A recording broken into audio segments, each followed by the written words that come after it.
Fala aí, beleza? Aqui é o professor Jader Soares de Ciências e Biologia. E eu estou aqui hoje para falar um pouco para vocês sobre proteínas. E nesse vídeo de número um, eu vou tratar sobre o que são essas moléculas e, além disso, as suas principais funções. E para começar, a primeira coisa que eu coloco aí para vocês são alguns alimentos que são ricos em proteínas, né? Então eu coloco as carnes de uma forma geral, são riquíssimas em proteínas, e você tem alguns vegetais que são também ricos em proteínas. Então ali eu coloco dois para você, que é a soja e o grão de bico. Em comum, elas têm o fato de serem leguminosas. Então as leguminosas, elas são vegetais que são mais ricos em proteínas se comparado a outros vegetais. Agora olha aqui, ó. Para começar, então eu vou te responder. O que são proteínas? Proteínas são polímeros de aminoácidos. Agora, se você pegar ali polímeros, são moléculas maiores, só que elas são formadas por moléculas menores. E essas moléculas menores são chamadas aminoácidos. Então, eu vou colocar ali para você de forma esquemática, eu vou colocar umas bolinhas ali coloridas, e cada uma daquelas bolinhas é um aminoácido.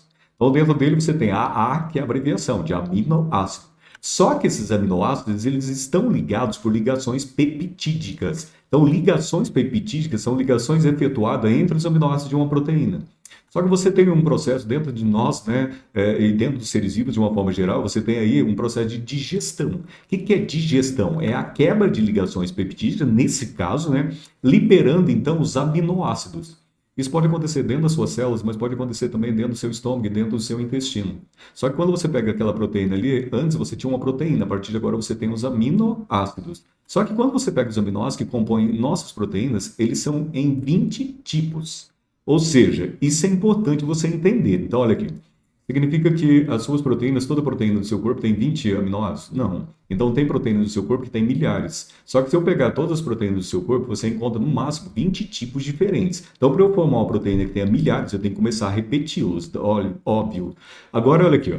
Se eu pegar os 20 aminoácidos, geralmente sempre se pergunta, são 20 em humanos e em outras espécies são de números diferentes? Não, são exatamente os mesmos 20. Então, olha aqui. Vamos pegar um daqueles alimentos ali, né? Então, já que é para a gente comer, vamos comer um pedaço de salmão. Quando a gente come um salmão, a gente está comendo proteína de salmão. Só que você não absorve a proteína de salmão. A proteína de salmão no seu intestino, no seu estômago e no intestino, elas serão digeridas e serão ali liberados aminoácidos. Aí, geralmente, as pessoas perguntam, mas é o seguinte, o que eu quero fazer com aminoácido de salmão? Cara, na verdade, não existe aminoácido de salmão, existe aminoácido. Os aminoácidos eram do salmão até agora. A partir de agora, eles são seus e você utiliza para produzir as suas próprias proteínas. Agora, olha aqui, ó.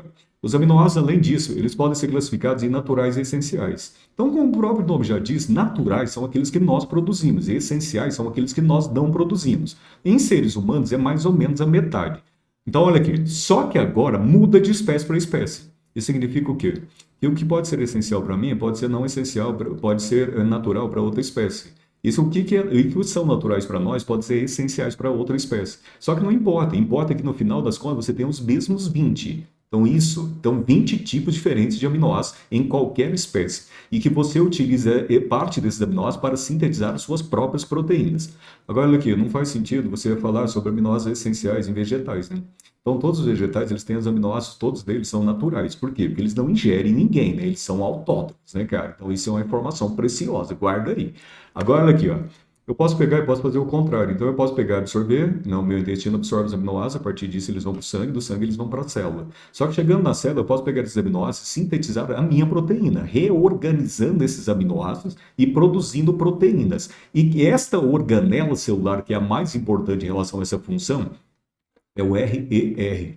Eu coloquei a abreviação ali para você de retículo endoplasmático rugoso. Então, o retículo endoplasmático rugoso é um organelo celular rico em ribossomo que tem por função sintetizar proteínas. E síntese proteica, você pega aminoácidos e conecta eles por ligações peptídicas. Aí sim, ela se converte em um polímero conhecido como proteína.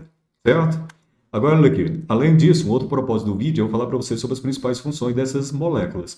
Então, eu vou colocar algumas aqui que são importantes. Então, algumas proteínas, elas são hormônios. Então, você tem dois famosíssimos ali, que é a insulina e glucagon. Eles regulam, então, a taxa de glicose do seu sangue. Eles são produzidos no pâncreas. Diabetes tipo 1 tem uma relação aí com a insulina. Além disso, eu poderia falar para você ali que você tem proteínas também que participam diretamente da contração, da própria estrutura do músculo, né? Além da sua capacidade de contração. Então você tem duas proteínas famosas nos seus músculos aí, que é a chamada actina e miosina, que permite com que você tenha então a sua mobilidade, justamente porque elas são contráteis. Além disso, eu poderia citar aqui transporte de gases, Quando você fala sobre transporte de gases, você sempre lembra da chamada hemoglobina. A hemoglobina é uma proteína rica em ferro que está dentro das nossas hemácias, né, ou dentro das células vermelhas, e que dá coloração vermelha ao nosso sangue, é justamente ela. Você poderia citar aqui também a defesa imunitária ou imunológica. Então, quando você é atacado por antígenos, seja vírus, bactérias ou qualquer outro, o seu corpo ele é estimulado à produção de anticorpos. Anticorpos são proteínas específicas que, ao se ligar a um determinado antígeno, seja ele vírus, bactérias ou outros, ele facilita a destruição desse antígeno. Então, são primordiais para a nossa sobrevivência. Uma outra característica importante ali, uma outra função, né, importante das proteínas é o fato de elas atuarem como enzimas. Enzimas são catalisadores biológicos, ou seja, elas têm a função de diminuir a energia de ativação necessária para uma reação acontecer, ou seja, elas facilitam a reação química. Então, isso também é primordial para a nossa sobrevivência. E a última coisa aqui, eu coloco para você ali uma defesa, só que é uma defesa mais mecânica. Então você pega ali a queratina, que ela forma suas unhas, ela forma também os seus pelos, e além disso, ela recobre toda a sua pele. E quando você pega queratina, isso é importante falar, né? Porque as pessoas adoram confundir queratina com quitina. Quitina existe, só que é um carboidrato que forma exoesqueleto de artrópode, de parede celular de fungo. Ele existe, só que aqui eu não estou falando de quitina, eu estou falando sobre queratina, certo? Então, galerinha, é isso. Então, espero que você possa ter entendido um pouco mais sobre proteínas. Aguarde nossos próximos vídeos sobre o assunto. Então, um grande abraço, fique bem, tchau.